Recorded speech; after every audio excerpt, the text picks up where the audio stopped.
ये स्टोरी भी वहीं ख़त्म होती है, शुरू भी होती है जहाँ से मैंने आपको स्टोरी को बताया था। ये इसका फ्रंट कवर है, बेहतरीन परंपरा कॉमिक्स का। एक ज़माने के ये शानदार प्रयास थे गौरवंकारा कॉमिक्स के। ये कीमती लाल और देवगण परंपरा कॉमिक्स के एक बहुत बेहतरीन सितारे। सीधे डायरेक्ट आपको स्टोरी से लेके चलते हैं। ये एक इंटरेस्टिंग स्टोरी है परंपरा कॉमिक्स की, और मेन स्टोरी ये सब मैंने पीछे डाला हुआ है, अगर आप चाहें तो देख सकते हैं। स्वर्ण कमल सरोवर के निकट पहुंच जाता है अशोकदत्त, और वहाँ पे उन्हें दो पहरेदार देख लेते हैं जिन्हें भनक लग जाती है। आओ देख लेते हैं। वैसे मुझे अब भी यकीन नहीं आता कि कोई यहाँ तक आ सकता है। मैं तो चली, पकड़ी गई तो बेमौत मारी जाऊंगी। सुन, अगले पल देखो चोर भाग रहा है। मैं उसे देखता हूँ, तुम झाड़ियों की तलाशी लो तत्काल ही। बचकर कहाँ जाएगा भगोड़े। दूसरी ओर ही ऑफ जूम। शीघ्र ही पकड़ा गया तो खैर नहीं, मरने से पहले अपने उद्देश्य की तो पूर्ति कर लूँ। वह रहा चोर, पकड़ो। सरोवर में दाखिल न होने पाया, लेकिन अरे वह कूद गया सरोवर में। छपाक, रोको कहीं वह स्वर्ण कमल न तोड़ ले। दो राक्षस भी सरोवर में कूद गए और शुरू हो गया आँख मिचौनी का खेल। वह रहा और तेज। छपाक, गंगा मैया, मैं बहुत दिनों से तैरने का अभ्यास नहीं किया है, आसानी से इतनी हाथ नहीं आऊँगा। कुछ देर बाद आहा स्वर्ण कमल। मायावी शक्तियों से बड़े कमल के हाथ में आते ही स्वयं में परिवर्तन सा महसूस करने लगा सुखदत्त। उफ सत्यानाश, यह तो हमारी तरह मायावी बन गया। आओ आगे बढ़ो, मैं तैयार हूँ तुम लोगों से मुकाबला करने के लिए। भागो भागो रे। लेकिन खच खचाक, दोनों राक्षस मौत के मुंह में समा गए। आई, अब बाकी स्वर्ण कमलों पर भी कब्जा कर लो। शीघ्र ही उसने सारे स्वर्ण कमल तोड़ लिए। देखता हूँ अब राक्षस प्रहरियों को। फिर जैसे ही वह किनारे पर पहुंचा, मारो, काट डालो, छीन लो इससे स्वर्ण कमल। हाय जला उफ। और अशोक दत्त वहाँ पे बहादुरी से उन दानवों का अंत करने लगा, एक के बाद एक भिड़ंत करते हुए। आओ भागो, मैं तैयार हूँ तुम्हारे स्वागत के लिए। लेकिन कई राक्षस पर ही सतर्क थे। सू जू, उफ बच गया। सर टनाक, यह तो विनाशी कर डालेगा। महाराज को खबर करनी चाहिए। राजमहल में दुहाई है महाराज, क्या हुआ, इतने घबराए हुए क्यों हो। महाराज, एक मानव ने स्वर्ण सरोवर में घुसकर स्वर्ण कमलों पर अधिकार कर लिया है और अनेक राक्षसों को मार डाला है। एक मानव ने, हा हा हा हा हा। वे सभी उसी बात को मजाक में उड़ाते हैं कि एक मानव भला स्वर्ण कमल पर कैसे कब्जा कर सकता है। तभी उनसे वो कपाल फोड़ पूछता है, कोई नशा तो नहीं किया तुमने। सौगंध है महाराज। स्वर्ण कमलों में बंद मायावी शक्तियाँ पाकर वह अजय हो गया है। हमारे सभी अस्त्र शस्त्र बेकार कर दिए उसने। यह सुनते ही, क्या, हम खुद निपटेंगे उस कीड़े से। अचानक हवा में प्रकट हुआ उसका हथियार, झनाक, और वह उड़ चढ़ा सरोवर की ओर। सर, इधर भाग गए खैर, भागो भागो। तभी, अब तू मरेगा कीड़े, संभल। हा हा हा जू। लेकिन बेकार है कपाल फोड़, तुम्हारा कोई भी अस्त्र मुझे नहीं मार सकता। अगले क्षण हा हा हा हा हा। कपाल फोड़ अपनी मायावी शक्तियों को धारण कर लेता है। अंधड़ अशोक के पास आते ही दो भागों में बट गया। हवाओं,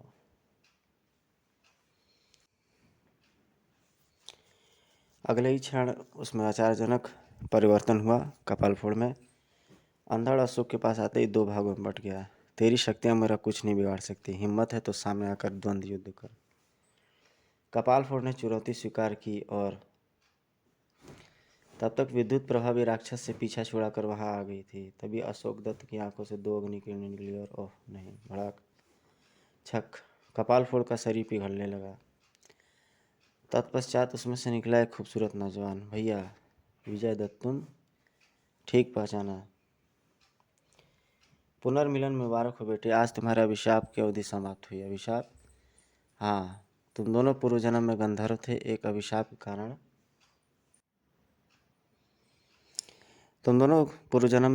एक अभिशाप के कारण तुम्हें मृत्यु लोक में जन्म लेना पड़ा था, और उसी अभिशाप के कारण विजयदत्त राक्षस बनकर विद्याधर लोक का राजा बना। आप कैसे जानते हैं सब? इसलिए कि मेरे ही अभिशाप के कारण तुम राक्षस बने थे। आप कौन है योगी श्रेष्ठ? गंधर्वों का राजपुरोहित आचार्य चंद्र ललाट। प्रणाम आचार्य जी, मेरा भी प्रणाम स्वीकार करें। आयुष्मान भवा। एक प्रश्न आचार्य जी, क्या हम में समाई मायावी शक्ति आप सदैव हमारे पास रहेंगी? नहीं, ये शक्तियाँ तुम्हारे मिलन के साथ ही समाप्त हो गई हैं। ओह, लेकिन एक रास्ता है। वह क्या रास्ता है आचार्य जी? इधर आओ बेटी। अशोक यह तुम्हारे हृदय से प्रेम करती है, इसे स्वीकार करो, मगर संकोच मत करो। यही तुम्हारे पूर्व जन्म की संगिनी है। जो आज्ञा आदेश आचार्य जी। तत्पश्चात अशोक दत्त, यह रही वह पायल। तुम्हारे लिए भी एक उपहार है विजयदत्त, लो स्वीकार करो। स्वर्ण कमल खाली है, लेकिन सजावट के लिए बेजोड़। धन्यवाद। विद्युत प्रभा, नया जीवन सुखमय हो, ईश्वर तुम्हें सदा सुखी रखे। दीदी तुम भी चलो ना हमारे साथ। मेरा स्थान यही है। हाँ, घोड़ी चंद्रचूड़ को जरूर समझाना कि उसके भाई की मौत के जिम्मेदार मैं नहीं हूँ। कोशिश करूँगी दीदी। अगले पल शीघ्र ही काशी में पिता पितरों का सुखद मिलन हुआ। हे ईश्वर, अशोक बेटा, अशोक तू ठीक तो है ना? मैं बिल्कुल ठीक हूँ पिताजी। बेटा अशोक। तो वहाँ पर पिता पुत्रों का काफ़ी समय के बाद भावपूर्ण मिलन होता है, और उसके पिता प्रश्न पूछते हैं कि साथ में यह कौन है? आप खुद ही पहचानिए। मैं विजय दत्त हूँ पिताजी, आपका बिछड़ा हुआ बेटा। हे भगवान, मैं कोई सपना तो नहीं देख रहा? हे भगवान, मैं कोई सपना तो नहीं देख रहा? यह सपना नहीं, सच है पिताजी। उस अवघड़ की भविष्यवाणी सच साबित हुई। हमारा फिर से मिलन हुआ। फिर अशोक दत्त का इशारा पाते ही, तभी अशोक तुम जीवित हो? हाँ महाराज, आपके आशीर्वाद से मैं जीवित हूँ। मुझे बताओ क्या गुजरी है तुम पर? अशोक दत्त ने ब्यौरेवार सभी बातें बता दी। हम बहुत चिंतित थे। उस अघोरी ने तो हमें डरा ही दिया था बेटे। अब छोड़िए बीती बातों को, मैं समझा दूंगा उस अघोरी को, यानी रानी माँ। यह रही वह पायल। वाह! और विद्याधर लोग की एक अनमोल चीज़ अपनी बहन के लिए। धन्यवाद भैया। आज से हम सब राजमहल में रहेंगे, एक परिवार के सदस्यों की तरह। काशी नरेश सभी को अपने राजमहल में ले गए। उसी रात राजमहल के सुसज्जित कक्ष में। कहो प्रिय, कैसी लग रही है नए जीवन की शुरुआत? बहुत सुंदर, बेहद हसीन। तो फिर ऐसे ही रूप बनाए रखना। मुझे तुम्हारा विद्याधरों वाला रूप पसंद नहीं है। स्वीकार है स्वामी, ऐसा ही होगा। इतना कहकर विद्युत प्रभा ने अशोक दत्त के सिर पे सिर टिका दिया। समाप्त।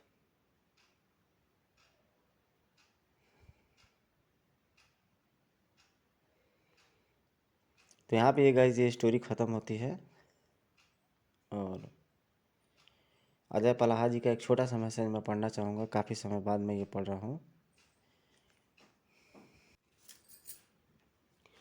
प्रिय पाठकों, परंपरा कॉमिक्स को पसंद किए जाने के संदर्भ में आपके पत्रों के लिए हार्दिक आभार। आपने अपने विचारों और सुझाव से अवगत कराया, इसके लिए भी हम कृतज्ञ हैं। हमारा उद्देश्य यही है कि अच्छे लेखकों और चित्रकारों के सहयोग से परंपरा कॉमिक्स के विभिन्न पात्रों द्वारा आपका भरपूर मनोरंजन कर सके, साथ ही कॉमिक्स जगत में एक स्वस्थ और शिक्षाप्रद परंपरा स्थापित करें। अपने इस लक्ष्य को प्राप्त करने के लिए आपके सहयोग और मूल्यवान सुझावों का भी हम हमेशा स्वागत करेंगे। धन्यवाद। अजय पलाहा, संपादक, कॉमिक्स की एक स्वस्थ परंपरा, परंपरा कॉमिक्स। ये एक ऐड है जो नागिन की शहजादी और ये अजूबे, ये गजब की कॉमिक्स थी। मैंने इसको पढ़ी हुई है। परंपरा कॉमिक्स में बहुत बेहतरीन और डरावनी कॉमिक्स। परंपरा कॉमिक्स ने अपने आप में एक गजब की एक सीरीज स्टार्ट की थी, जैसा आप फिगर में देख सकते हो। गजब की खौफनाक कॉमिक्स सीरीज थी ये सब।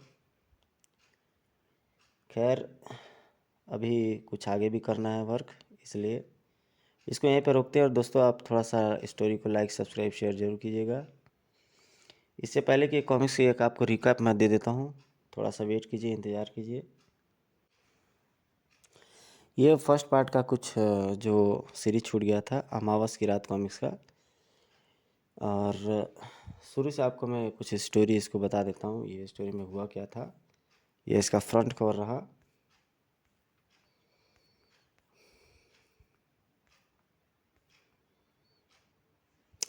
ये इसके शुरुआती के पेजेस है जिसमें बंजर ज़मीन को दिखाया जाता है। और उसके बाद गोविंद स्वामी अपने दो बच्चों के साथ दिखाई देते हैं जो जा रहे होते हैं। रास्ते में उन्हें भूख लगती है जिसकी वजह से वे एक नदी के किनारे बैठ कर के खाना खाने लगते हैं। तभी एक ऋषि महाराज आते हैं और उनसे खाने की गुहार लगाते हैं। वे लोग उन्हें खाना दे देते हैं। इससे वो प्रसन्न होकर के उन्हें वरदान के साथ साथ एक शोकाकुल करने वाला मैसेज भी देते हैं। और तभी ये लोग काशी पहुंच जाते हैं। काशी पहुंचते ही उनके एक बेटे की तबीयत खराब हो जाती है रात में। और तबीयत खराब होने की स्थिति में वह शमशान घाट पे आग जलाने के लिए जाता है ताकि उसके शरीर की गर्मी मिल सके। बस यहीं से उससे मिस्टेक होती है एक। पहले तो शुरू में वो तैयार नहीं होते स्मशान में जाने के लिए, लेकिन थोड़ी देर बाद वो तैयार होते हैं, चले जाते हैं।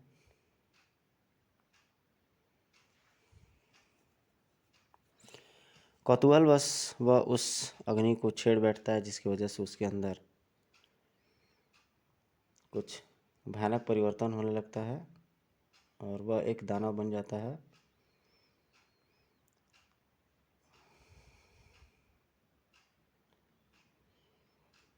वह उसे भी मार डालता है किंतु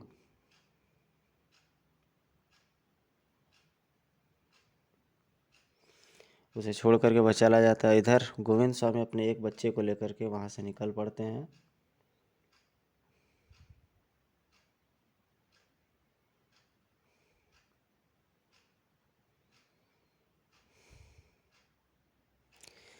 वह उसे काशी नगरी में एक व्यापारी के पास ले आते हैं। व्यापारी उन्हें अपने साथ ले आता है और उन्हें एक छोटे बच्चे के लिए शिक्षा दीक्षा का प्रबंध करता है।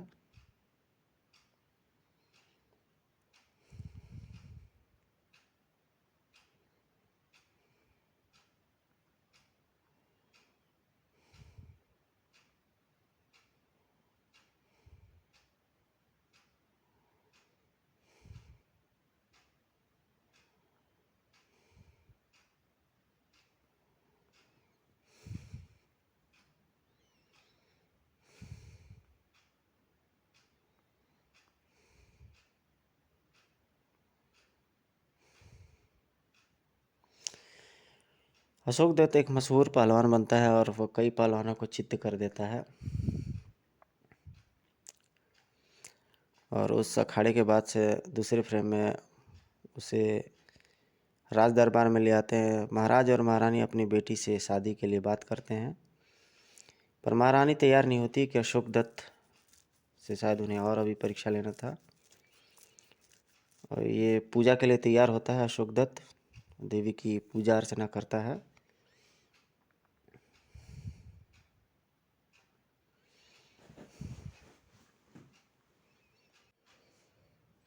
और ये एक फ्रेम में अशोक दत्त उस मंदिर की तरफ जाते हुए, तभी वहाँ पे एक मायाविनी उन्हें मिल जाती है।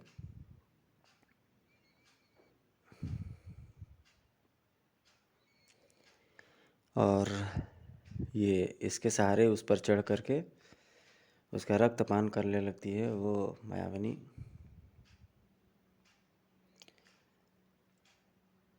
पकड़े जाने पर वह उसे धक्का दे करके चली जाती है।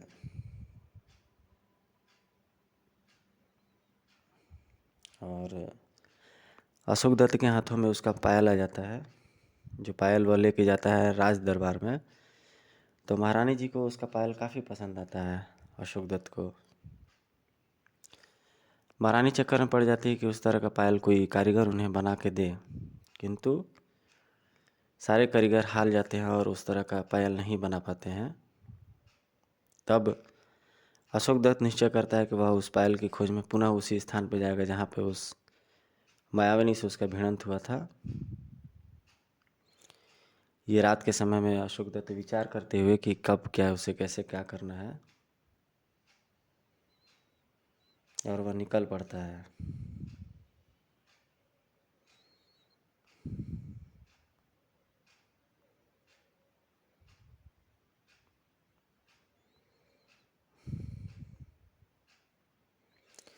संयोग से उसे उस जगह पर कोई मिलता नहीं है, परंतु 5-6 उसे मायाविनियाँ मिलती हैं जो नृत्य करती रहती है, डांस करती रहती हैं।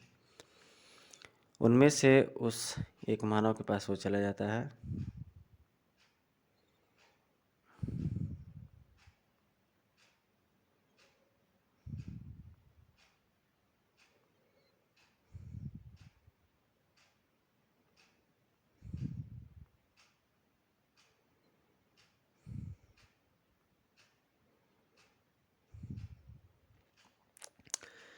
वह मायाविनी पकड़े जाने के डर से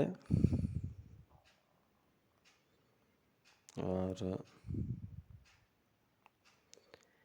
पकड़ लेता है उसे, उसके साथ उड़ पड़ती है मायाविनी।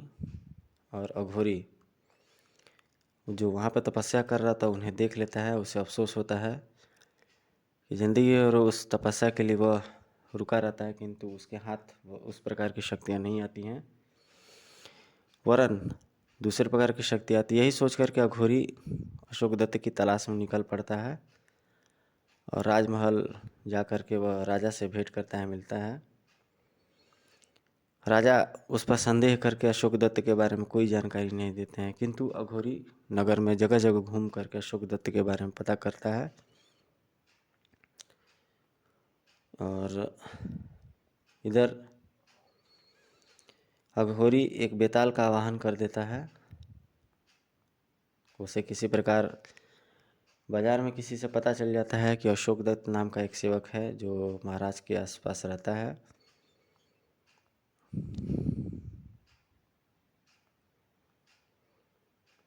ये उस कॉमिक्स का ट्रेलर है, कपाल फोड़ कॉमिक्स का।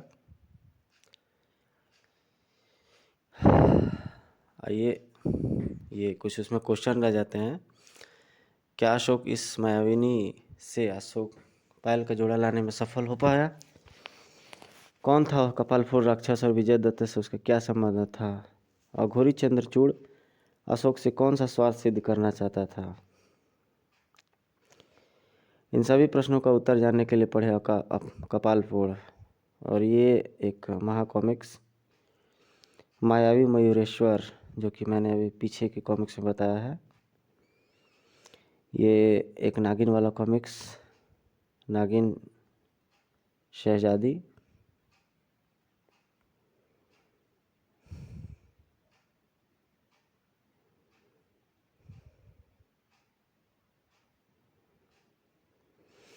ये एक परंपरा कॉमिक्स में गोरिल्ला, इसकी कॉमिक्स मैंने पढ़ी थी और काफ़ी इंटरेस्टिंग कॉमिक्स थी। तो गाइस, चैनल को लाइक सब्सक्राइब शेयर। ये कपाल फोड़ कॉमिक्स का शुरुआती पेजेस है जो अभी मैंने एक्सप्लेन करके बताया, इसको शुरू से भी मैं बता देता हूँ। अशोक दत्त उस मायाविनी को पकड़े पकड़े उड़ जाता है और वो उड़ाते उड़ाते उसे अपने महल की तरफ ले जाती है।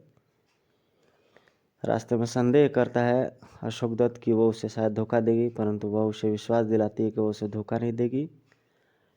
वहाँ गंतव्य स्थल पर पहुंचकर 2 पहरेदार रोक लेते हैं उन्हें।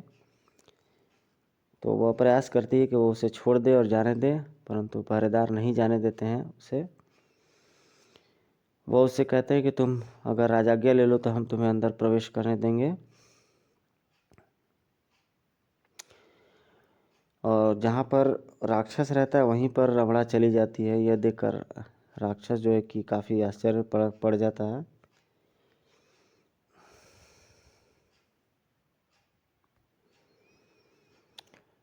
उसे बीच बीच में बातों से बात करते करते पूर्व काल और पूर्व जन्म की बात करने लगती है, जिससे कि कपाल फोड़ को गुस्सा आ जाता है और वह बन जाता है कपाल फोड़ राक्षस। और कपाल फोड़ राक्षस बनते ही वह रमणा पर क्रोधित हो जाता है और उसे स्वर्ण कमल खींच के मार देता है, जैसे कि मायावनी की सारी शक्तियाँ निचोड़ जाती हैं और वह एक साधारण स्त्री बन जाती है। कपालफोड़ इतने पे ही नहीं रुकता है, वह उसे एक जहरीले सर्पों की गुफा में फेंक आने के लिए कृतज्ञ हो जाता है। इसी बीच उसका प्रहरी आके बताता है कि बाहर कोई एक युवक खड़ा है, और कपालफोड़ समझ जाता है कि वह अशोक दत्त ही होगा।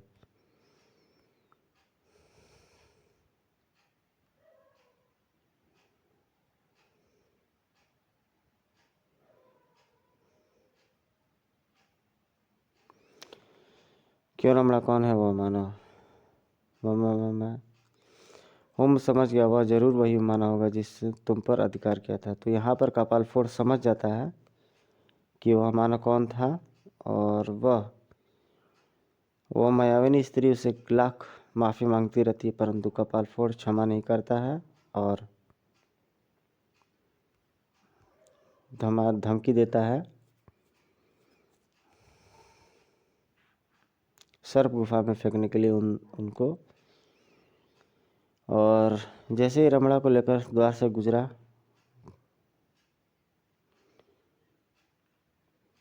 बेचारी रमणा, बहुत बुरा हुआ इसके साथ। यह खबर जल्दी से रमणा को छोटी विद्युत प्रभा तक पहुंचा दो, शायद वह इसकी कोई सहायता कर सके।